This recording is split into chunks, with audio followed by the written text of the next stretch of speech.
नमस्कार बच्चों, आशा करता हूँ आप सब कुशल हो। बच्चों, पिछले क्लास में शेकीबाज मक्की कहानी को पढ़े थे और उसके पाठ्यपुस्तक अभ्यास माने टेक्स्ट बुक एक्सरसाइज को भी हमने देखे थे।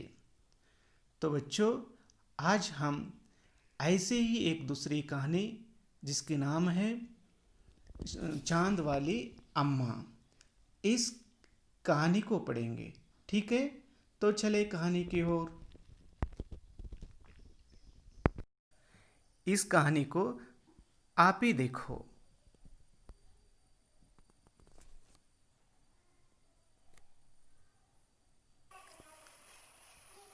बच्चों, मैं तुम्हारी चांद वाली अम्मा हूँ। दुनिया सारे मुझे अम्मा कहते हैं, लेकिन मेरे लिए कोई नहीं है। बिल्कुल मैं अकेली हूँ, इसलिए घर का सब कामकाज मुझे ही करनी पड़ती है। सुबह उठकर कुएं से पानी लाना, खाना बनाना, झाड़ू लगाना आदि। समझ गए? मैं हूँ आसमान, इस बुढ़िया को रोज तंग करने वाला। हा हा हा हा हा, इस बुढ़िया को तंग करने में मुझे बहुत मजा आता है। हा हा हा हा हा।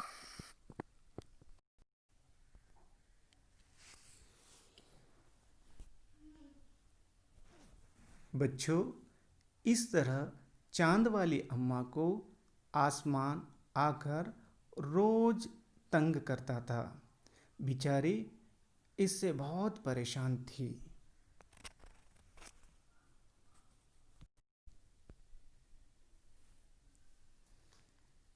कैसे हो रमा?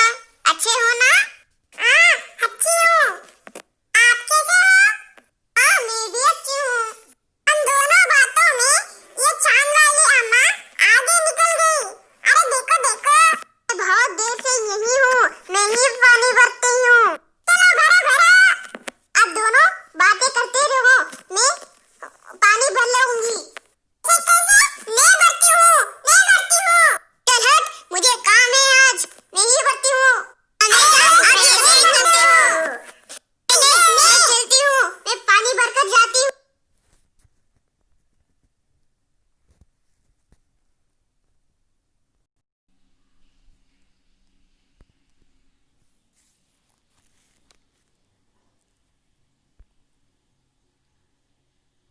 दूसरे दिन, तीसरे दिन ऐसे ही लगातार आसमान आकर बूढ़ी अम्मा को तंग कर रहा था। आज वह जरा गुस्से में थी, क्योंकि कुएं पर किसी और से उनका झगड़ा हुआ था और ऊपर से इस आसमान का शरारती। इसलिए आज अम्मा ने न आओ देखा न ताओ, झट से अपनी झाड़ू निकालकर आसमान पर वार करती है।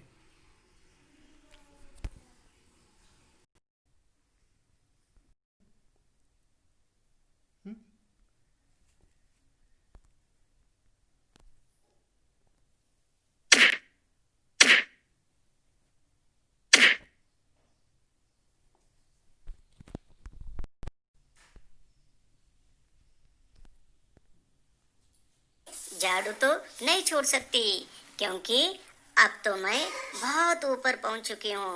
अब मुझे बचाने वाले कोई नहीं है। ये आसमान ऊपर ले जाकर मुझे क्या करेगा? मुझे तो बहुत डर लग रही है। ओ देखो, चांद दिख रही है, चांद दिख रहे हैं। अब मैं चांद के मदद से इस आसमान से छुटकारा पाऊंगी।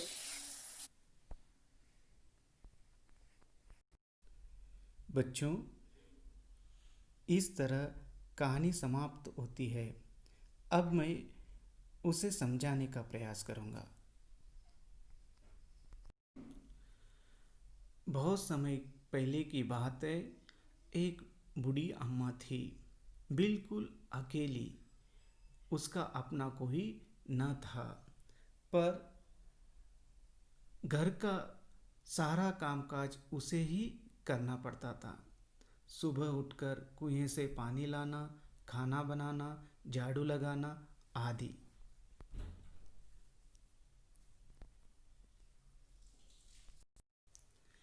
इसके साथ एक और परेशानी थी।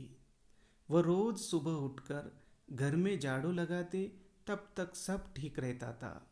पर जैसे ही वह आंगन में जाते और झाड़ू लगाने के लिए झुकते, तभी आसमान आकर उसे टकराता था। ठक। एक दिन कुएं पर पानी भरने को लेकर अम्मा का किसी और से झगड़ा हो गया। अम्मा गुस्से में थी।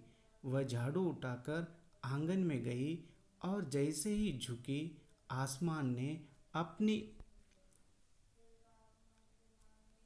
आदत के अनुसार अम्मा उसे घूर कर देखती, वह थोड़ा हट जाता।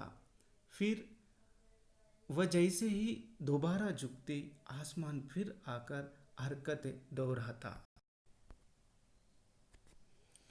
अम्मा ने आव देखा न ताव और कसकर एक झाड़ू आसमान को मार दी। आसमान झट से हट गया। वह भी अपने आदत के से मजबूर था। दूसरी बार फिर अम्मा से जाते ही टकराने लगा। अम्मा ने फिर पूरी ताकत से उस पर वार की। बच्चों, इस प्रकार कहानी का आधा भाग वाचन भी हो गया है। आप इसे घर पर वाचन करिए। इस पाठ का पाठ विश्लेषण यानी पूरा विस्तार से मैं अगले क्लास में पढ़ाऊँगा। ठीक है बच्चों। अब इस पाठ में कुछ नए शब्द आ गए हैं, उसके बारे में हम पढ़ेंगे। नीचे दिए गए शब्दों को पढ़ो, समझो और लिखो, ऐसा प्रश्न है। तो नए शब्द है कुछ, इसके बारे में हम सोचेंगे। शरारत। एक क्या है? शरारत। शरारत का अर्थ होता है बुरी हरकतें करना। बुरी हरकतें करना। देखिए बच्चों, यहाँ पर दो बच्चे दिखाई दे रहे हैं। वे साबुन से यानी कुछ शरारती कर रहे हैं। इनके माँ देखे तो गुस्सा करती ना। ऐसे ही आप लोग भी घर में और स्कूल में बहुत सारे शरारत करते कि नहीं? ऐसे बुरी हरकतें को हम शरारत कहते हैं। दूसरा है कुआं, यानी आजकल ये नहीं दिखाई दे रहे हैं, लेकिन पुराने ज़माने में पानी के लिए इस कुआं का ही उपयोग करते थे। देखिए, उसका अर्थ है जमीन के अंदर से पानी निकलने के लिए खोदा गया गहरा गड्ढा। या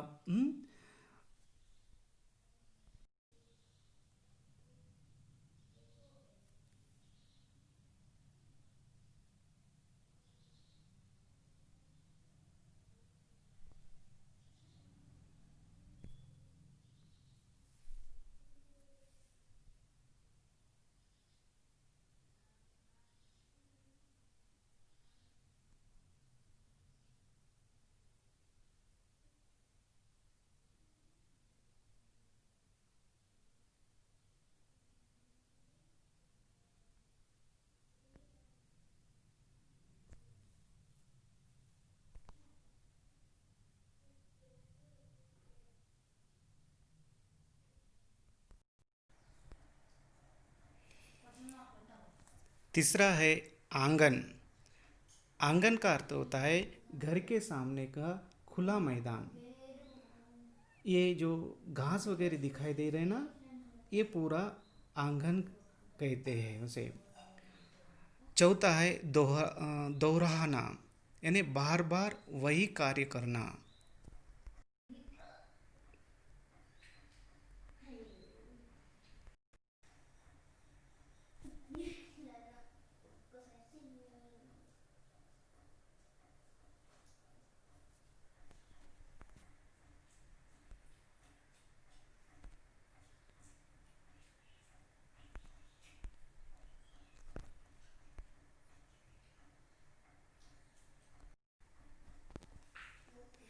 यहाँ आसमान बार बार अम्मा को तंग कर रहा है, यानी वही काम दोहरा रहा है।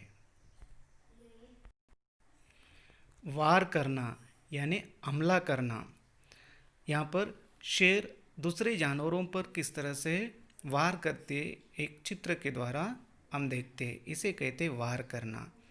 चौथा है रस्सा कशी यानी खींचतान, एक प्रकार की खेल है। अब जैसे कि एक रस्सी है, दो दल के लोग यानी आमने सामने रहकर एक दूसरे की ओर खींचते हैं, इसको रस्साकशी खेल कहते हैं। दूसरा है नीचे दिए गए चित्रों को पहचान कर उनके नाम लिखिए। यहाँ पर नाम है, देखिए यहाँ पर कुछ चित्र दिए गए हैं, ये सभी चित्र ई की मात्रा वाले शब्द हैं, जैसे कि किसान, सिपाही, गिलास, चिड़िया, विमान, हिरन आदि।